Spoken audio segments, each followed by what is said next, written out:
zero busora ni kuranega.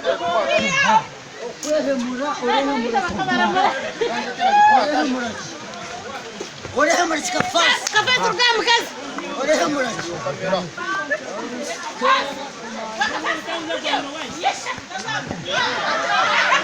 Nisa tukaramoy.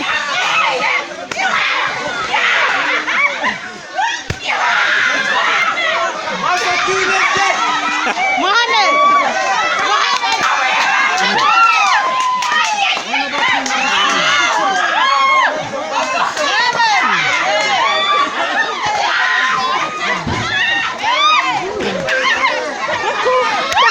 Kufutia sibi ebimu ku ebyo bye tugenda obeera nga twogerako naye njagadde nkayiseewo buyisa.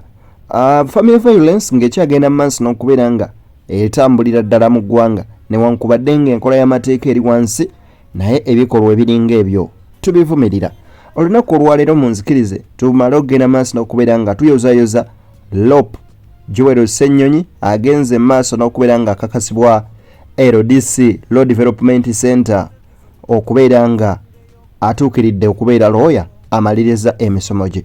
Kakati nno olwaleero era munzikirize mbategeeze nti gwe wenna akozesa mobile money ennaku yakukutte dda olw'ensonga bw'oba ojjayo akakadde k'ensimbi olina okubeera nga at least olina endagamuntu. Gw'atalina ndagamuntu weekabireko ng'obudde bukyali.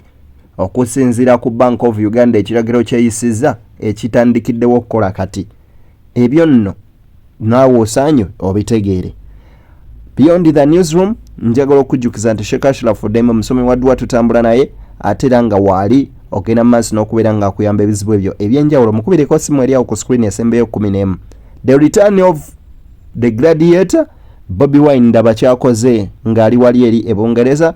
Then ate musajja mukulu amanyikiddwa nga Brian White mbu projekti ye y'okomawo yalwanyisa Bobi Wine. Male Mabirizi alina ne baatutte mu kooti. Mbasaba munzikirize tutandikire wano.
The return of the gladiator, His Excellency Robert Kyagulanyi Ssentamu Bobi Wine wali mu kibuga Crystal Palace mu ggwanga lya Bungereza. Kati nno munzikirize ate mbategeeze nti Fiki omusajja mukulu amanyikiddwako obulungi nga Jose Chameleone Dr. yetondedde mukyala we Zuwena then kwoteeka ne Khalifa Ganaga alumbye Rema Lwakenzo. Ngenda bikuwa byonna wabula nkujjukiza nti gwe yagala olanga naffe simu yaffe esembe ya 5 ku screen ate era mu ngeri y'emu Higher Level 2 Travel Agency bagamba nti trip eriwo kati yakubeera nga bagenda Fort Portal ennaku z'omwezi lumu paka nga 3 ogw'omukaaga tugende tunyumire obulamu n'omuyimbi amanyikiddwa nga Zabazaba Bazabaza Bazabaza yaliko mitwala 47 singo 9 kapo kale tugende tunyumirwe buleke minisita oyagala my friend bulijjo Khalifa kikuluma kinuma musajja batuchunyiza nnyo nebetiya buli ebifaananyi simanya ku stage notuka noleta obuliri ku stage kati obuliri bw'omukazi bwakulumiraki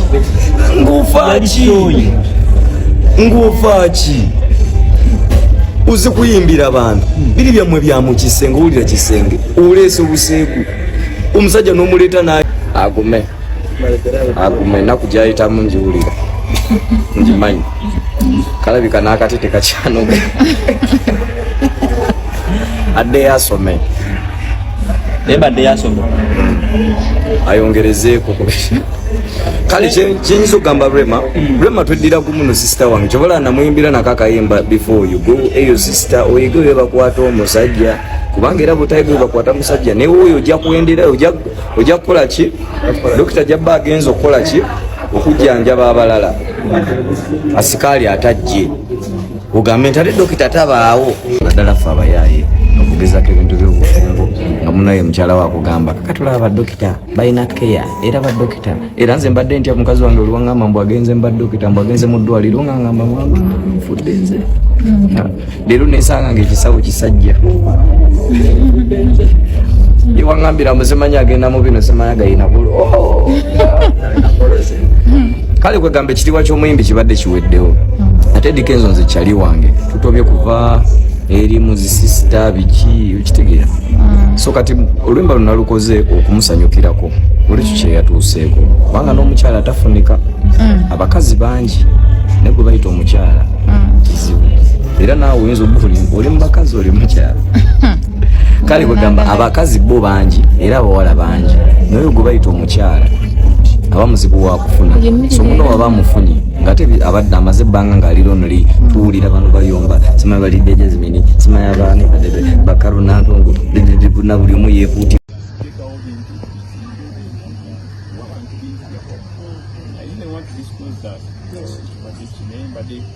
mulamwa gwange olwaleero gubadde kukudda kwange then after people kubanga abantu baali babateekamu n'ebintu bingi otegeera mala okundaba then we sit again kundusiwa Alright, Gagara Kusuna project. No, you go on. Alright, so when is the project officially rolling out? But maybe what message do you have to other people who are watching? First of all, with the project, anytime soon, because there are things that I'm just ending with final touch. But I'm just there. Certain hotel restaurant for a final touch. Yeah. Hello, Kamukimba Denera video. How is your relationship with Baram Bargahari? Because I saw you seem very bitter. You seem some type of way. Yes. What I've told you about it, I forget easily about things. I don't know if it's fine or why he's doing okay. I wish him the best. I think you do the same for me.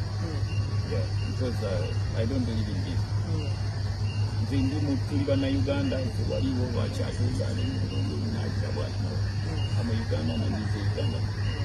So wherever he is, Margarita will be and I think he also Margarita well. I respect him. That's what I can think about that. All right. Any final remarks or message to your people and followers? But I know The time I talked about your return, there are so many people who are sending in submissions. Oh, we want this and this from them. Oh, we're expecting this and this. And the final message to some of those people. What I would say about that, abantu bange bonna bamanyi nze musajja ayogera ekigambo kyange. It can take some minutes nemanyi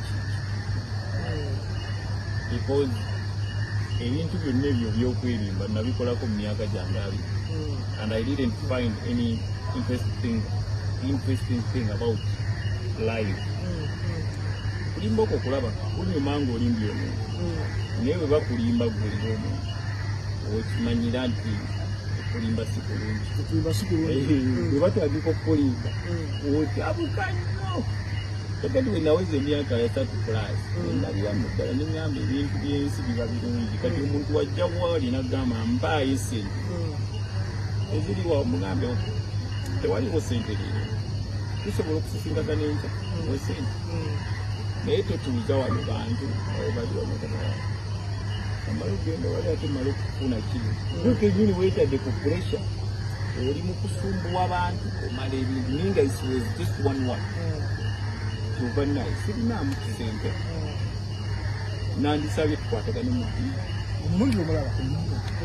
simple and easy. Yoli message agenda kusooka gidigesting bubi. The return of Brian White nkugambye kakati awera nkolokoto no wetwogerera kakati no awonga tuvuddewo ko njagala ogenda maaso nakubera nga nkutegeeza musajja mukulu amanyikiddwako obulungi nga Malema Abirizi lawyer counsel Malema Abirizi nkugambye atutte omusango mu kooti nga wabira ba commissioner ba parliament okwegabanya ensimbi y'omuwi w'omusolo 1.7 billion zibagenda mu maaso nakubera nga beegabanya okuli Mathias Mpuuga yatwala miliyoni 5 ezamuviirako n'otuumirwa erinnya lya Mpuuga agamba nti siwa kussa mukono mpaka nga kino akigusizza.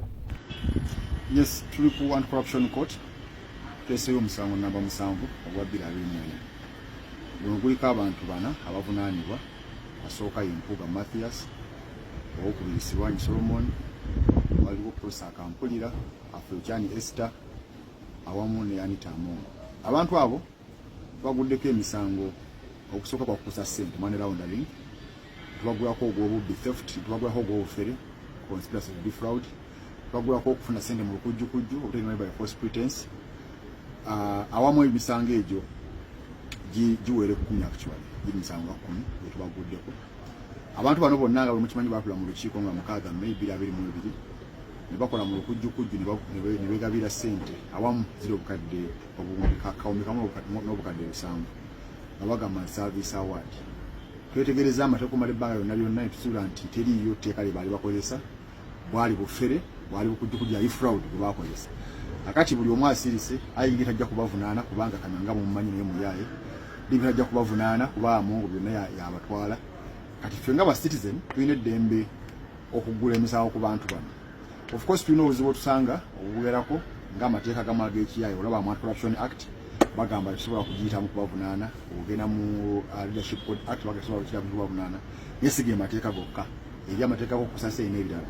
So abantu bano tubaguddeko emisango egyo njaji sharinga mugirabe so tulize tukimu kkooti twolunaku tujje tugikakasa nti abantu abo balina okujja beewezeeko samonzi bayisibweko kyo kinaggwa bavunaanibwe tutandise oba tunagenda paka kusobola kujja genda ne point eriwo nti accountability erina okubanga ekolebwa. Malema Abirizi siwa kussa mukono mpaka nga ye ekikye akigusizza nno olwaleero lwakutaano naye abasuubuzi bakyagenda maaso n'okubeera nga beekalakaasa. Honorable Betty Nambozi bakireke agamba eno gavumenti yafuuka nkwenywa ente gyetaliisa ye mulaalo agenda okukama ente nga tagiwadde kyakulya na kyakunywa. Njagala buli muntu ategeere nti gwe bw'oba oyimirira awantu wonna n'ofuna emitwalo 27 olunaku omusolo gujja olina okuba ne tiini namba. Olwaleero bw'ogenda okuwandiisa ekyapa n'ogamba bannange nze Namboze naguze ettaka olugenda okola land transfer bagamba leeta tiini namba.